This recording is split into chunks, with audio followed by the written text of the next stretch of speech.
Darren, do you know one piece of technology that has survived over 50 years in the IT industry? Actually, Landon, I do. Ethernet has. Correct. Back in 1973, if I remember right, Ethernet was first created. By Robert Metcalfe. He created Ethernet as a cable type. It didn't actually become a Ethernet standard until about 1983. Correct. Also, the first standard of Ethernet was a single coax wire.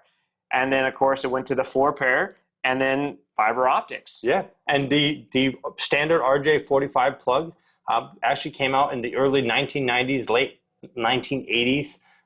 They kind of came out with Category 3, and of course it's progressed over the years to Category 8, where we've seen anything from the original Ethernet standard of 2.94 megabit per second. Megabit, a creeper of a wire, to now with the new standards, we're looking at terabytes. Yeah, terabits. 1.6 terabits is what the theoretical max is that they're working on right now. Of course, in a fiber optic medium, but still underneath the Ethernet standards. Category 8, of course, is rated in data centers for 40 gigabit per second. Not something you're going to necessarily use in your house. Probably not. I mean, you never know. Someone could get a little Bitcoin mining farm going back there and get a little crazy. Don't want to limit people. Right. Now, speaking of houses, most people, as they wire their house, they question, what type of cabling should I put in there? Absolutely. That is something you do hear a lot from people is, what should I use? And a couple of the big things I would tell people, is internet provider, what are you getting? What are you doing? What are you going to use it for?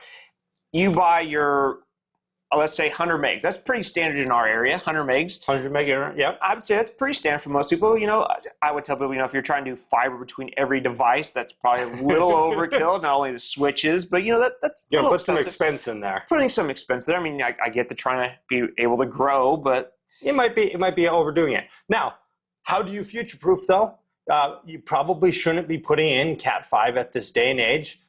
Cat 5 is actually a theoretical max of about a gigabit per second, and that's over its full distance capability. Yep. Cat 6, of course, now moves us into the 10 gig realm.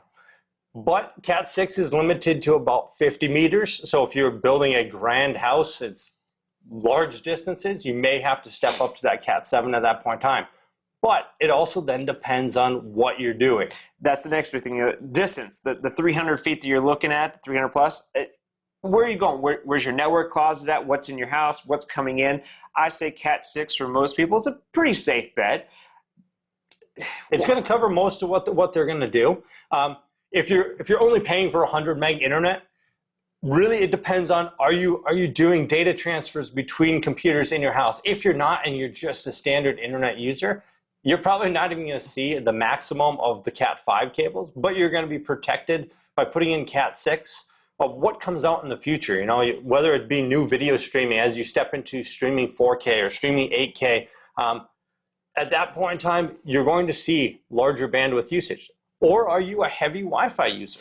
That's one of the big things is, streaming service these days. I know everybody's like, oh, I stream on my TVs, my kids stream, everybody's streaming. You're still not hitting that gig. Even if you got 4 or 5 devices streaming plus Wi-Fi, your cell phones, your tablets, your refrigerators, your dishwashers, washer, dryer, everything's on Wi-Fi. But even with Cat 6, it's using such a micro amount of speed. Such a minute thing that, I tell people Cat 6 for right now, it's safe. More than enough. Now, if you're interested in doing more with that and you're going to run a data center, sure, you might want to put in, the investment of the Cat 7 or the Cat 8. Quite frankly, until this last year or so when we were actually doing data replication at work, we weren't even tapping out a full gigabit line. I mean, Ethernet as a overall protocol is actually fairly robust into, hey, how do I avoid traffic collision? And that's actually a piece that came with the Ethernet standard as well, right? Switches came out, they replaced hubs. And the main cause of that was the idea of how do we get around data collision that was happening in computer networks. Going from a dumb hub to a smart switch definitely boosts the capabilities of it. You don't have to worry about the collision. You don't have to worry as much about the speed. The switch is going to do all that for you. And that's now built into everybody's home router. Everybody's home router has switching capabilities. It's no longer the hub capability that it Correct. I would almost say you can't find a hub anymore. I would think you have to actually really look. It would be a challenge. You would have to actually look to find a hub. I hate to say it, but any box store you're going to go to, your 4-port, 8-port basic home switches, they're going to have decent speeds, decent capabilities, and packet collision, while it's not off the table, is pretty much something I would not worry about. Yeah. Now, if you're an enthusiast, I want to go to the Walmarts to pick out your switch. I would invest some dollars into your home network, because at the end of the day, your network is what's carrying your data.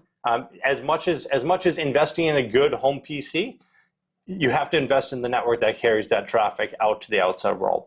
If you're a standard user, though, I mean, you could get a good router. I mean, there's some good TreadNet routers. You can pick one up. You could pick up a Ubiquiti router. I'm a huge fan of Ubiquiti. I believe Asus makes a couple good home routers as well. TP-Link on their business side. If you get, like I said, the business side of things, nothing against the home. Homes are definitely good, but you invest a couple more dollars, the quality, the capability, the growth that's going to be there, the ability to manage, there's a lot more accessibility. By just that robustness. Yep.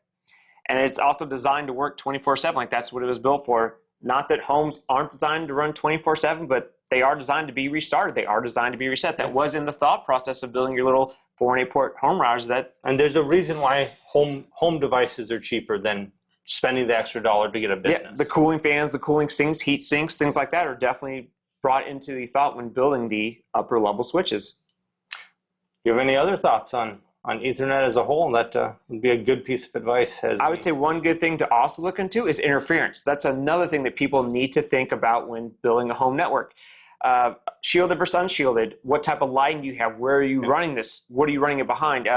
If you're running it through your house, most lights in the house these days are LEDs. The interference on your wire is not something that we typically see anymore. But if you're retrofitting a house and you have fluorescent, especially, the ballast in fluorescent lights can play a number. Even with the twisted pair technology that's built into Ethernet, you'll still get that interference that could disrupt your network.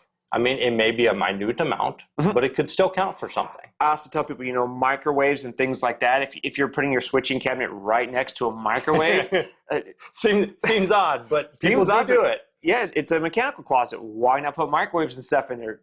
One more thing you have to look for, but with your more modern houses, I would say that a standard Cat 6 going with the LED lights, that's something I feel you'd be safe with. I agree. Thank you all for joining us, and if you'd like to learn more, just take a moment, subscribe, and follow us for more content.